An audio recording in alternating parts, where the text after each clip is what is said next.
अगं आई, काय झालंय तुला? एवढं का काम आलाय? थांब थोडा वेळ, पाणी घेऊन येतो. जमिनीच्या वाटणीसाठी माझा मोठा पोरगा माझ्या अंगावर आला. हॅलो दादा, आई गेली.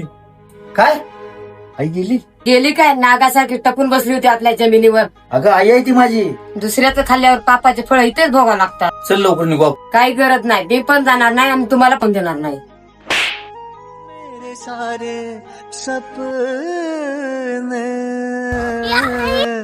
तू जान मेरा रब जाने.